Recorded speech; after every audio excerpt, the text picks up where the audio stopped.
నోటి క్యాన్సర్ వచ్చిందని ఎలా గుర్తిస్తాం సార్?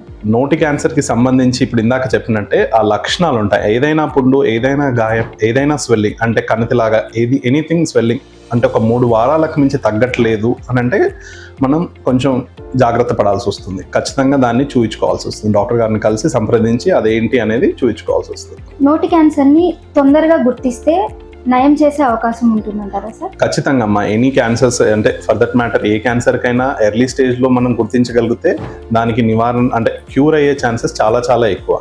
మెయిన్గా మనకు ఏమవుతుందంటే భయం వల్ల అది మనకు రాదేమో, మనకు కాదేమో అనే భయంతో most of the times accept చేయం. ఫస్ట్ ఆఫ్ ఆల్ అదంటే అది క్యాన్సర్ అనే విషయాన్ని మనం యాక్సెప్ట్ చేయం.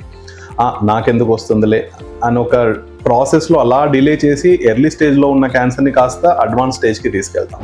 యాజ్ ఎర్లీ యాజ్ పాసిబుల్ ఒకవేళ మనకు అట్లాంటి లక్షణాలు ఏమైనా కనిపించాయంటే ఖచ్చితంగా డాక్టర్ గారిని సంప్రదించాలి. అదేంటో ఎవాల్యుయేట్ చేయించుకోవడం అన్నిటికంటే బెస్ట్ వే టు క్యూర్.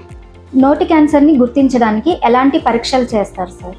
మంచి ప్రశ్న అమ్మ. అంటే యూజువల్లీ మన దగ్గరికి పేషెంట్ ఇప్పుడు కొన్ని రకమైన సిమ్టమ్స్ అంటాం, అంటే చూపిస్తారు. అంటే ఇది నోట్లో పుండు ఉంది అని చెప్తాం కదా ఇందాక, అది తగ్గట్లేదు 3 వారాలకు మించి ఉంటుంది అని, లేకపోతే కొన్నిసార్లు బ్యాడ్ స్మెల్ రావడము, లేదా మెడలో లింఫ్ నోడ్స్తో రావడము, అట్లాంటి లక్షణాలతో వస్తారు.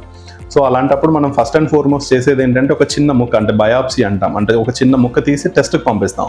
అది ఏ క్యాన్సర్, ఎట్లాంటి టైప్ ఏంటి అనేది చెప్పడానికి ఒక చిన్న ముక్క తీసి టెస్ట్కి బయాప్సీ కోసం పంపిస్తాం.